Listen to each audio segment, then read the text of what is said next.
അപ്പോൾ അച്ഛൻ കൊണ്ടുവന്ന കറുപ്പും നങ്കുമൊക്കെയാണ് കേട്ടോ. അപ്പോൾ അതിൽ നിന്ന് കറുപ്പ് മാത്രം എടുത്ത് അമ്മ റെഡിയാക്കണായിട്ട് ഇതിങ്ങനെ തോലൊക്കെ പൊളിച്ചെടുത്ത് വന്നിട്ട് സെറ്റാക്കാനായിട്ട്.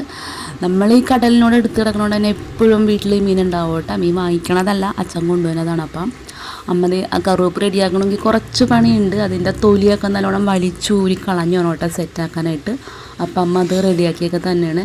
കണ്ട് ഇതുപോലെ വലിച്ചൂരി കളയണം കറുപ്പിൻ്റെ തൊലി.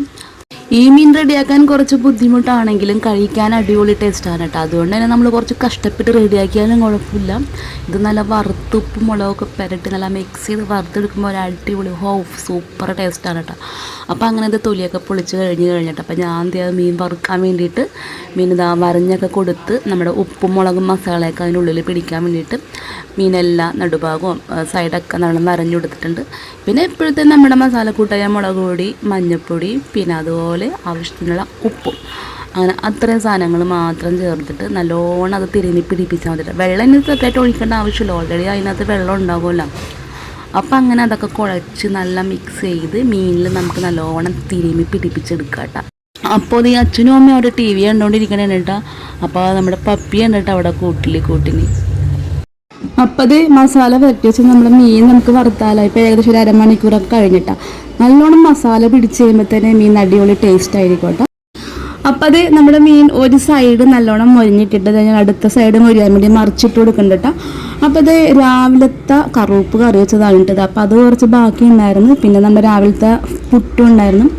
അപ്പം ചേട്ടൻ ആ പുട്ട് വേണമെന്നും പറഞ്ഞ് വന്നപ്പോഴത്തേക്കും ചേട്ടൻ ഞാനത് കഴിക്കാനായിട്ട് എടുത്തു കൊടുക്കുകയാണ് കേട്ടോ. അപ്പം പുട്ടും രാവിലത്തെ കറുപ്പ് കറിയും കൂടി ആശാരത അടിക്കാൻ പോകണേട്ട. മീൻ കറിയും പുട്ടും നല്ല കോമ്പിനേഷനാണ്, നല്ല ടേസ്റ്റ് ആയിരിക്കുമല്ലോ. അപ്പം അതൊക്കെ എടുത്ത് ആശാൻ പോയി. പിന്നെ നമ്മുടെ പപ്പി അതുപോലെ അത് റോട്ടിലോട്ട് നോക്കിക്കൊണ്ടിരിക്കുന്നുണ്ട് കേട്ടോ. പിന്നെ അത് ഞങ്ങളിവിടെ വെക്കുന്ന സ്പെഷ്യലായിട്ടുള്ളൊരു പരിപ്പ് വെച്ചിട്ടുള്ളൊരു കറി ഉണ്ട്. കറി വെച്ചാൽ തോയം എന്ന് പറയും കേട്ടോ. അപ്പോൾ പരിപ്പ് എടുത്തിട്ട് കുക്കറിൽ ഇതുപോലെ വെള്ളം ഒഴിച്ച് പച്ചമുളകും അരിഞ്ഞിട്ടിട്ട് പിന്നെ അതിൽ ആവശ്യത്തിനുള്ള ഉപ്പും കൂടി ഇട്ട് കൊടുത്തിട്ട് കുക്കറിൽ നല്ലോണം ഒരു 3 വിസിലടിച്ചെടുത്താൽ മതി കേട്ടോ. അപ്പോൾ അതങ്ങനെ ഞാൻ കുക്കറിലൊക്കെ ആക്കി സ്റ്റവിൽ വെച്ചു. അപ്പോൾ നമ്മുടെ മീനെല്ലാം എന്തെങ്കിലും മുരിഞ്ഞൊക്കെ കിട്ടി. അപ്പോൾ ഞാൻ നേരത്തെ വെച്ച പരിപ്പ് എന്തിട്ടിരുന്നിട്ട് ഇനി നമുക്ക് അതിൽ ചെയ്യേണ്ടത് എന്താണെന്ന് വെച്ച് കഴിഞ്ഞാൽ കുരുമുളക് 2-3 കുരുമുളക് താളിച്ചിടാൻ വേണ്ടിയിട്ടാണ് കേട്ടോ.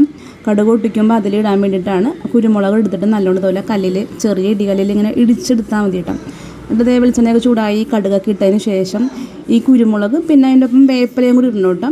അപ്പോൾ ഇത്രയും സാധനങ്ങൾ ഇട്ടിട്ട് ഒന്ന് താളിച്ചെടുത്തിട്ട് നമ്മുടെ ആ പരിപ്പിലേക്ക് ഒഴിച്ചു കൊടുക്കണം. അത്ര കേട്ടോ, സിമ്പിളാണ്. ഇവിടെ ഞങ്ങളുടെ ഇടയിൽ പരിപ്പ് തോയം എന്നാണ് ഇതിന് പറയണത്.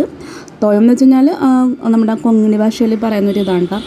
അപ്പം തോയം റെഡി ആയിട്ടുണ്ട്. ഇതുണ്ട് നല്ല നമ്മൾ പരിപ്പ് ദാൾ എന്നൊക്കെ പറയില്ലേ, അതുപോലെ നല്ല ചാറായിട്ട് ഇരിക്കട്ടെ, കുറച്ച് വെള്ളം പോലെ ഇരിക്കട്ടെ. നമുക്ക് ചോറിനോട് കഴിക്കാനും ചപ്പാത്തിക്കും പൂരിക്കൊക്കെ നല്ല അടിപൊളി ടേസ്റ്റാണ് ഇത്. പിന്നെ ഞാൻ ചമ്മന്തി അരച്ച് വെച്ചിട്ടുണ്ടായിരുന്നു, തേങ്ങ ചമ്മന്തി. അപ്പോൾ ഇത്രയും ഇന്നത്തെ കറികൾ. അപ്പോൾ ഓക്കെ.